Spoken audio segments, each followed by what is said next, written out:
Bonjour, je suis Arbil Malki, ingénieur d'État en génie industriel.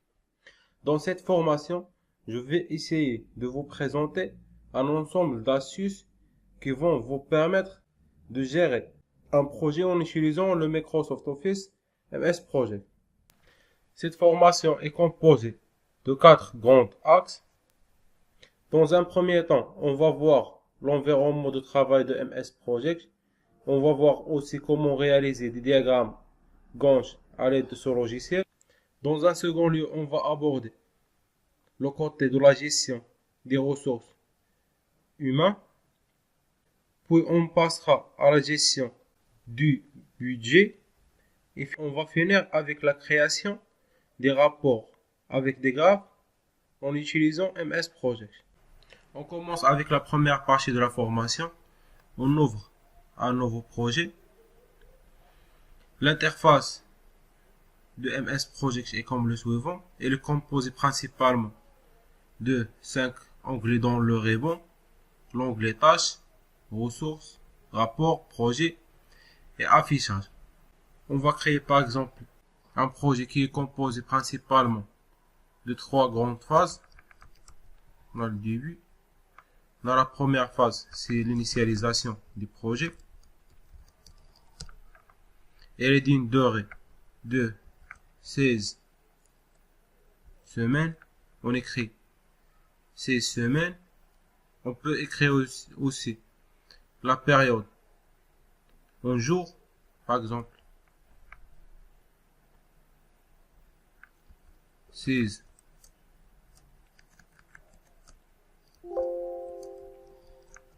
jours, ou bien on peut écrire cette période en mois ou en heures ou bien en minutes. On peut pas écrire les périodes en années. On va garder la période en semaine. On écrit tout simplement 16 SM.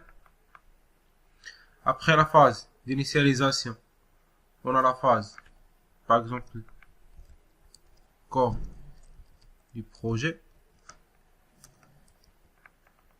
Et finalement, clôture. Pour introduire une tâche correctement, on doit introduire dans un premier temps la durée de la tâche, la date du début de la tâche, et il calcule automatiquement la date de la fin de notre tâche. De même pour le corps du projet, par exemple, on a 2 mois. Et la clôture, 5 jours.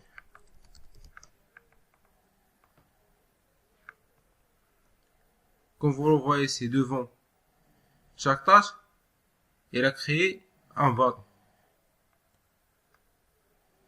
Pour les tâches où on a introduit la date de début et la date de fin, il limite le bâton des deux côtés. Si on sélectionne les deux côtés, il nous affiche la date. Pour les autres tâches où on n'a pas indiqué la date de début ou la date de fin, il n'a pas limité le bâton. On peut faire ça si on crée une liaison fin-début entre les tâches. On clique tout simplement sur ce petit icône. C'est lier les tâches sélectionnées. Il fait des liaisons fin-début, c'est-à-dire que la phase corps du projet ne commence qu'à la fin de la phase initialisation. Et la phase clôture ne commence qu'à la fin de la phase projet. Pour le début, on va supposer que c'est un jalon. Une durée de 0 jours. Les jalons sont généralement les tâches avec une durée de 0 jours. Il va commencer le 4, il va finir le 4. On ajoute un autre jalon, fin du projet.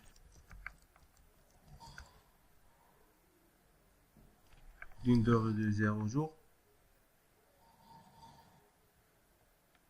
Il va se situer juste à la fin de la phase clôture. On va passer maintenant à notre volée. Si on suppose maintenant que la phase initialisation est composée de plusieurs sautages. Et c'est le cas dans la plupart des projets. Pour diviser la phase initialisation en plusieurs sous-phases, on va tout simplement ajouter des tâches juste après, par exemple, tâche 1,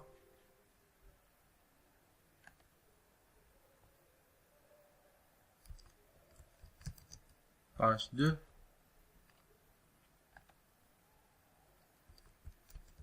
et tâche 3. On va décaler les niveaux de ces trois tâches pour qu'elles soient à l'intérieur de la phase initialisation. On clique sur ce petit icône, aviser la tâche. Et voilà, comme vous le remarquez, un petit triangle apparaît devant la phase d'initialisation. Il nous permet soit de regrouper, soit d'afficher toutes les tâches. Par exemple, pour la tâche 1, on va supposer qu'il est de 8 semaines. L'autre tâche est composée de 4 semaines.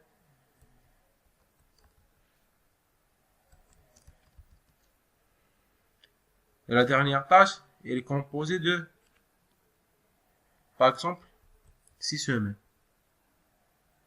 Si on fait la somme de ces trois tâches, on va remarquer qu'on a 18 semaines. Et dans la phase d'initialisation, on a seulement 16 semaines. C'est-à-dire que dans un certain temps de la phase initialisation, deux tâches commencent en même temps. Par exemple, on va supposer que la tâche 1 et la tâche 2 sont liées avec la relation fin-début, c'est-à-dire que la tâche 2 ne commence qu'à la fin de la tâche 1, et on va ajouter une relation entre la tâche 1 et la tâche 2. On veut commencer la tâche 3 après 2 semaines du début de la tâche 2.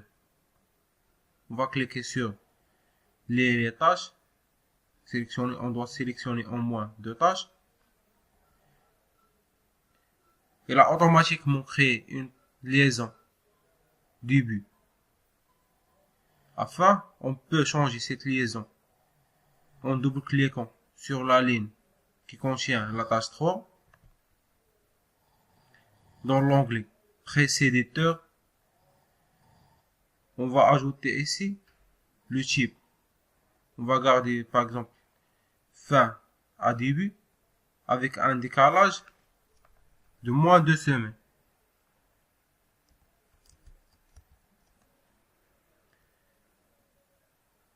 C'est-à-dire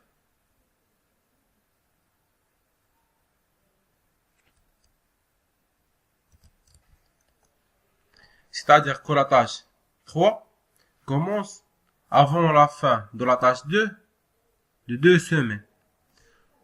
On peut changer le type de contraste entre ces deux tâches, par exemple, début à début. Il commence après 2 semaines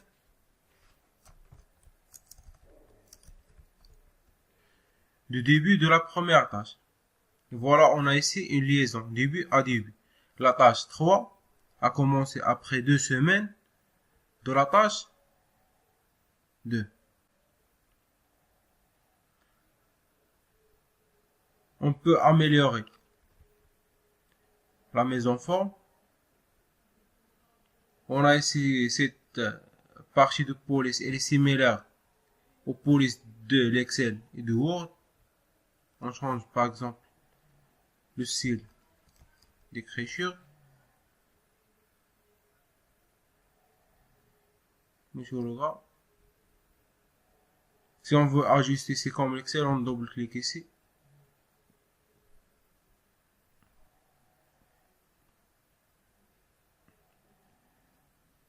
On peut aussi changer le color des grandes tâches.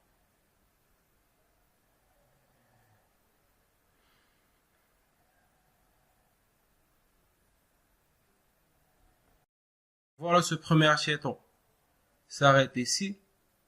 La semaine prochaine, Inch'Allah, on va découvrir de nouvelles notions sur la création des diagrammes Gantt avec le MS Project, à savoir comment configurer des tâches planifiées automatiquement, quels sont les points forts des tâches planifiées automatiquement, comment on peut diviser une tâche en plusieurs dans la même ligne et plusieurs autres astuces.